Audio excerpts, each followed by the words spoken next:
Trying to make a point here, Stanley. I'm trying to get you to see something. Come inside. Let me show you what's really going on here. Sorry, but you're in my story now.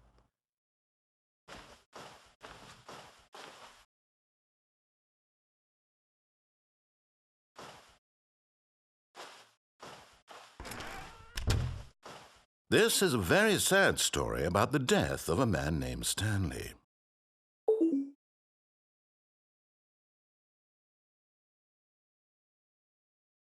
Kindly fuck off.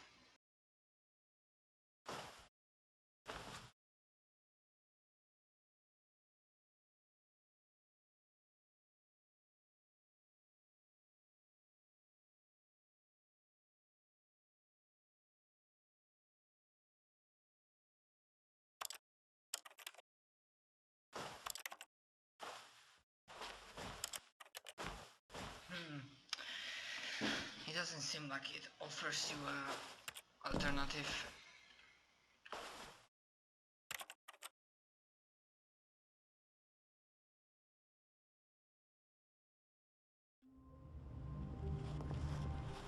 Wait, Stanley thought to himself. Am I sure that the orders stopped coming in? How is that possible? They never stopped. Surely I was mistaken. When Stanley came to a set of 2 open, this was not the correct way to the meeting room, and Stanley knew it perfectly well. Perhaps he wanted to stop by the employee lounge first, just to admire it. The lounge was grand, majestic, perhaps, but eager to get back to business, Stanley took the first open door on his left. Stanley was so bad at following directions, it's incredible he wasn't fired years ago. Look, Stanley, I think perhaps we've gotten off on the wrong foot here. I'm not your enemy, really, I'm not. I realize that investing your trust in someone else can be difficult, but the fact is that the story has been about nothing but you all this time. There's someone you've been neglecting, Stanley. Someone you've forgotten about. What? Really? I was in the middle of something. Do you have zero consideration for others? Are you that convinced that I want something bad to happen to you? Why, I don't know how to convince you of this, but I really do want to help you, to show you something beautiful. Look, let me prove it. Let me prove that I'm on your side. Give me a chance. Now listen carefully, this is important. Stanley walked through the red door. Aha, perhaps you misunderstood. Stanley walked through the red door. I still don't think we're communicating properly. Stanley walked through the red door. Oh, thank God you are willing to listen to me. Do you see that I really have wanted you to be happy all this time? The problem is all these choices. The 2 of us always trying to get somewhere that isn't here. Running and running and running, just the way you're doing right now. Don't you see that it's killing us, Stanley? I want it to stop. We would both be so much happier if we just stopped. And I think I have a solution. Here, let me show you.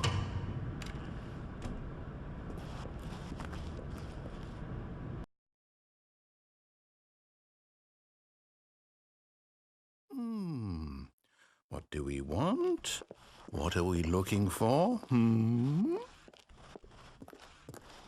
Here.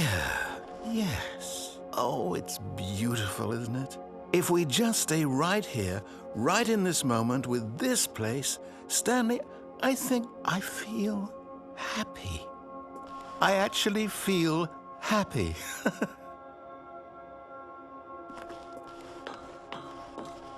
No, wait. Where are you going? Oh, no. Stay away from those stairs. If you hurt yourself, if you die, the game will reset. We'll lose all of this. Please, no, Stanley, let me stay here. Don't take this from me.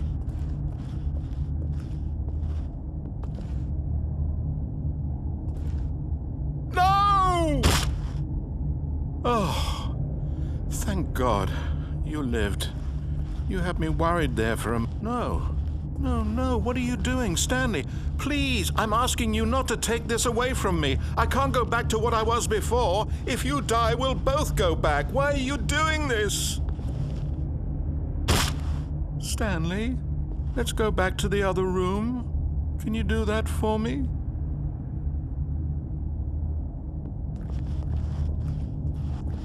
My God, is this really how much you dislike my game? That you'll throw yourself from this platform over and over to be rid of it? You are literally willing to kill yourself to keep me from being happy. Am I reading the situation correctly? Or maybe you're just getting a kick out of it.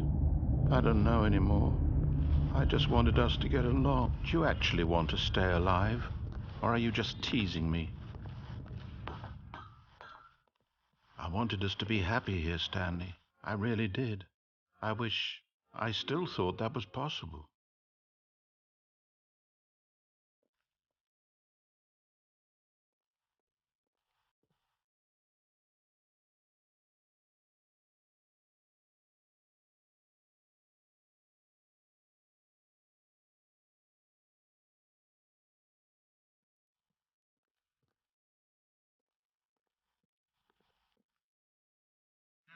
Am I supposed to do something or?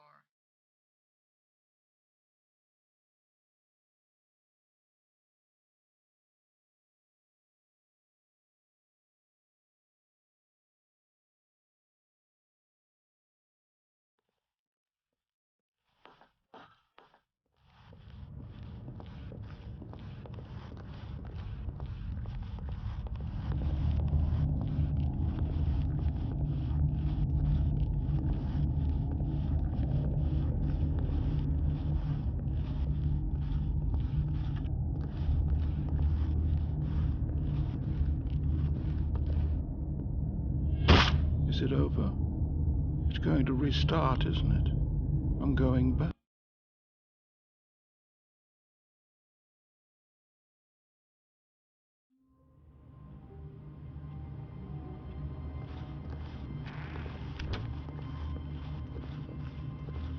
When Stanley came to a set of 2 open doors, he entered the door on his left.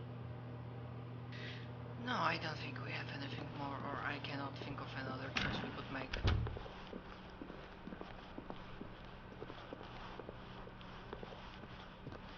Yet there was not a single person here either. Feeling a wave of disbelief, Stanley decided to go up to his boss's office, hoping he might find an answer there. Coming to a staircase, Stanley walked upstairs to his boss's office.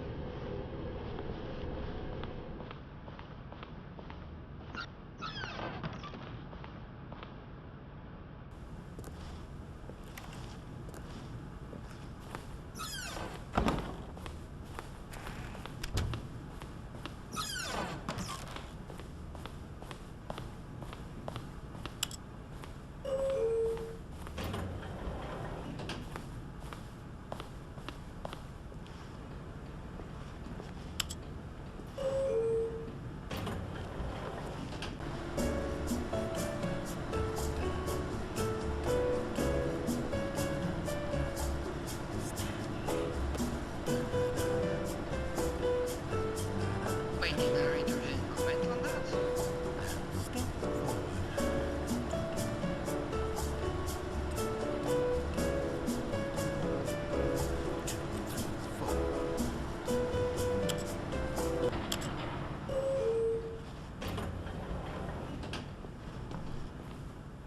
Huh.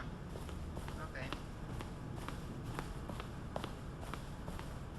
Stepping into his manager's office, Stanley was once again stunned to discover not an indication of any human life. What could it mean? Stanley wondered aloud to nobody. He began wildly tearing through papers on the boss's desk, pulling books off the shelf, looking behind paintings, desperate for clues to his situation. But his attention was caught by a keypad behind the boss's desk. What could its purpose be? In fact, this keypad guarded the terrible secret that lay buried below his feet. And so the boss had assigned it an extra secret PIN number, 2845. But of course, Stanley couldn't possibly have known this.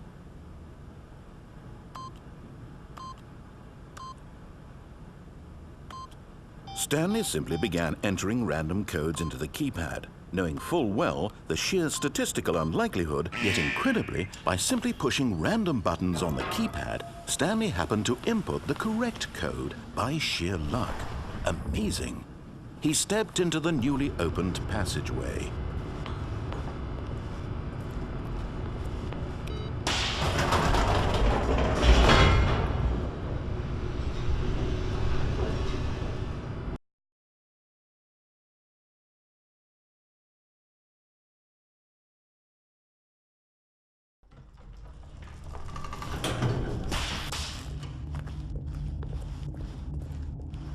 Stanley walked straight ahead through the large door that read Mind Control Facility. Although this passageway had the word Escape written on it, the truth was that at the end of this hall, Stanley would meet his violent death. The door behind him was not shut. Stanley still had every opportunity to turn around and get back on track. At this point, Stanley was making a conscious, concerted effort to walk forward and willingly confront his death.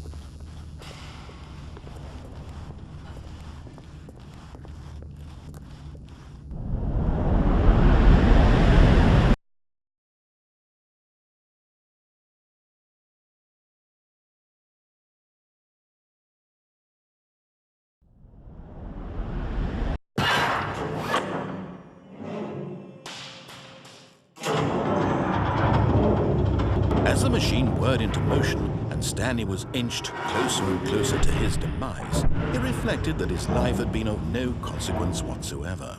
Stanley can't see the bigger picture. He doesn't know the real story, trapped forever in his narrow vision of what this world is. Perhaps his death was of no great loss, like plucking the eyeballs from a blind man. So he resigned and willingly accepted this violent end to his brief and shallow life. Farewell, Stanley.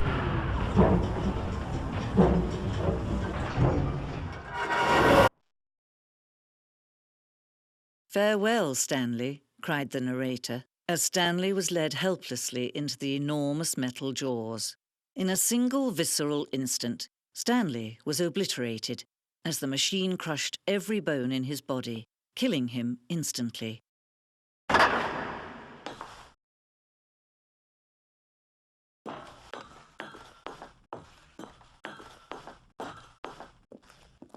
And yet it would be just a few minutes before Stanley would restart the game, back in his office, as alive as ever.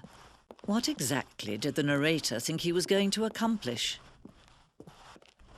When every path you can walk has been created for you long in advance, death becomes meaningless, making life the same. Do you see now? Do you see that Stanley was already dead from the moment he hit start?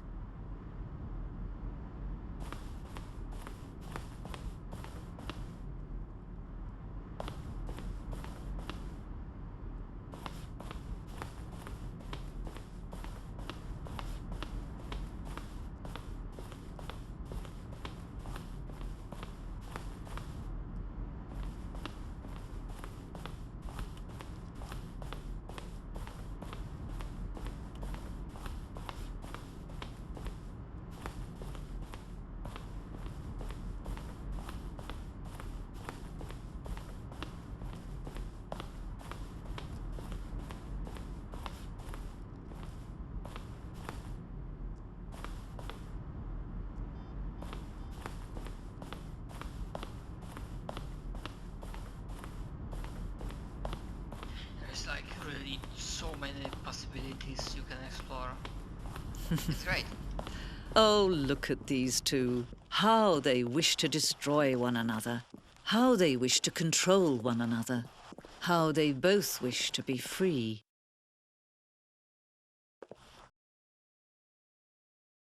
Can you see? Can you see how much they need one another? No, perhaps not. Sometimes these things cannot be seen. But listen to me. You can still save these two. You can stop the program before they both fail. Push escape and press quit. There's no other way to beat this game. As long as you move forward, you'll be walking someone else's path. Stop now and it'll be your only true choice. Whatever you do, choose it. Don't let time choose for you. Don't let time...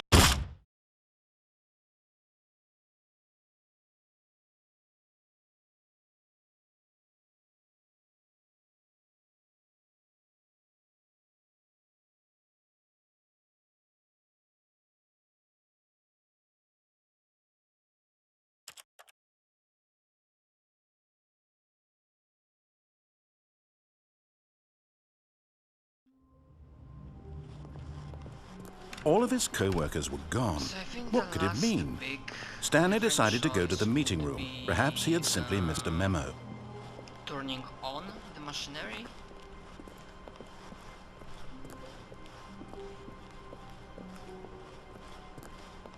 That's different. When Stanley came to a set of 2 open doors, he entered the door on his left.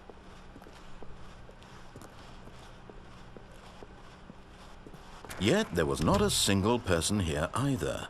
Feeling a wave of disbelief, Stanley decided to go up to his boss's office. Hoping he... Coming to a staircase, Stanley walked upstairs to his boss's office.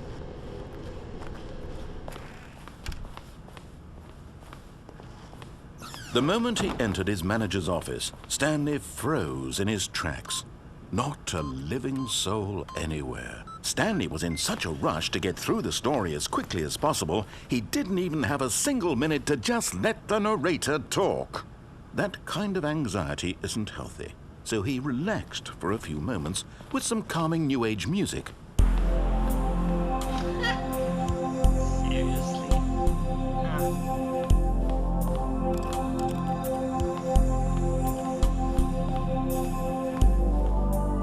Feeling soothed and rejuvenated, Stanley calmly walked forward into the opened passageway.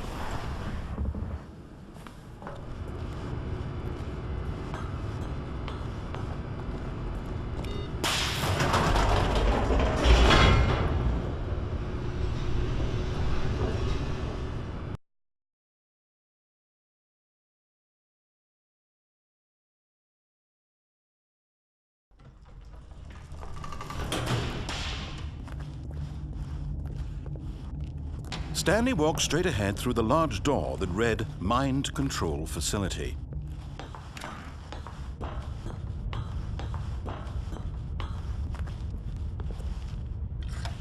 The lights rose on an enormous room packed with television screens. What horrible secret did this place hold? Stanley thought to himself. Did he have the strength to find out?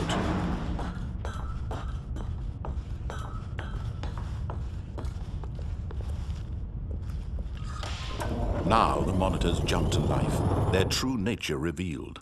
Each bore the number of an employee in the building, Stanley's co-workers. The lives of so many individuals reduced to images on a screen, and Stanley, one of them, eternally monitored in this place where freedom meant nothing.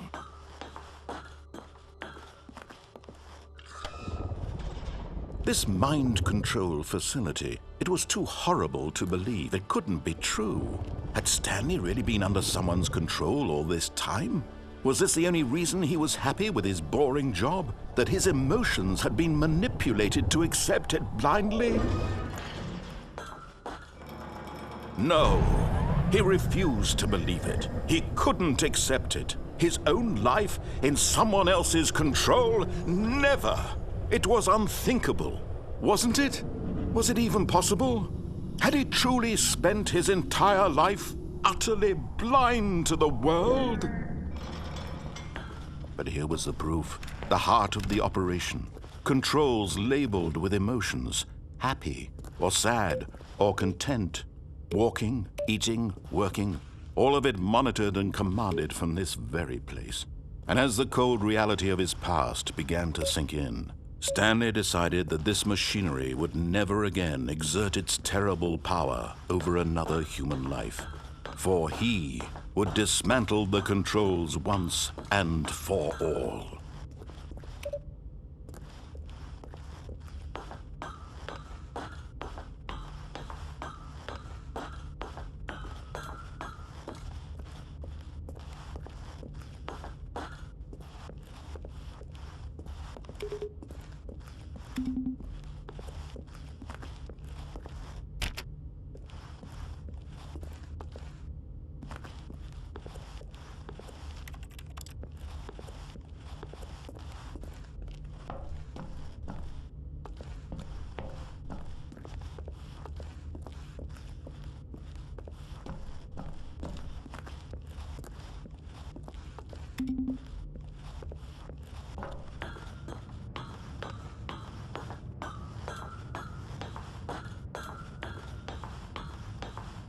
And when at last he found the source of the room... Oh, Stanley, you didn't just activate the controls, did you? After they kept you enslaved all these years, you go and you try to take control of the machine for yourself. Is that what you wanted? Control? Oh, Stanley, well, I applaud your effort, I really do. But you need to understand, there's only so much that machine can do. You were supposed to let it go, turn the controls off, and leave. If you want to throw my story off track, you're going to have to do much better than that. I'm afraid you don't have nearly the power you think you do. For example, and I believe you'll find this pertinent, Stanley suddenly realized he had just initiated the network's emergency detonation system. In the event that this machine is activated without proper DNA identification, nuclear detonators are said to explode, eliminating the entire complex. How long until detonation then? Let's say, 2 minutes. Ah, now this is making things a little more fun, isn't it, Stanley? It's your time to shine. You are the star. It's your story now. Shape it to your heart's desires. Oh, this is much better than what I had in mind. What a shame we have so little time left to enjoy it. Mere moments until the bomb goes off. But what precious moments each one of them is. More time to talk about you, about me, where we're going, what all this means. I barely know where to start. What's that? You'd like to know where your co-workers are? A moment of solace before you're obliterated? All right, I'm in a good mood. You're gonna die anyway. I'll tell you exactly what happened to them. I erased them. I turned off the machine. I set you free. Of course, that was merely in this instance of the story. Sometimes when I tell it, I simply let you sit there in your office forever, pushing buttons endlessly and then dying alone. Other times, I let the office sink into the ground, swallowing everyone inside, or I let it burn to a crisp. I have to say this, though, this version of events has been rather amusing. Watching you try to make sense of everything and take back the control wrested away from you, it's quite rich. I almost hate to see it go. But I'm sure whatever I come up with on the next go-around will be even better. My goodness, only 34 seconds left. But I'm enjoying this so much. You know what? To hell with it. I'm going to put some extra time on the clock. Why not? These are precious additional seconds, Stanley. Time doesn't grow on trees. Oh, dear me. What's the matter, Stanley? Is it that you have no idea where you're going or what you're supposed to be doing right now? Or did you just assume when you saw that timer that something in this room was capable of turning it off? I mean, look at you. Running from button to button, screen to screen, clicking on every little thing in this room. These numbered buttons, no, these colored ones. Or maybe this big red button, or this door. Everything, anything, something here will save me. Why would you think that, Stanley? That this video game can be beaten? Won? Solved? Do you have any idea what your purpose in this place is? Stanley, you're in for quite a disappointment. But here's a spoiler for you. That timer isn't a catalyst to keep the action moving along.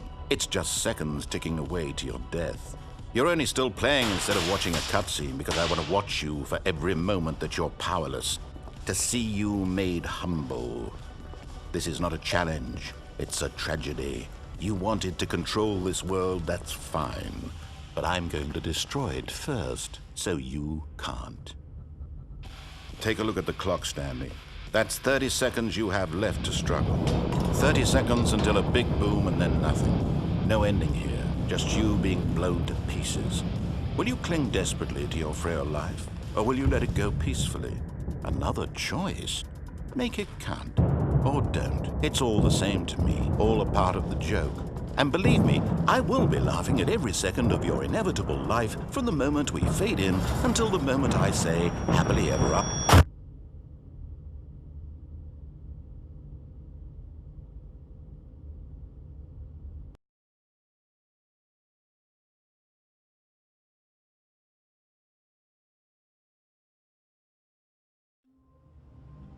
As I said, this game is very interesting.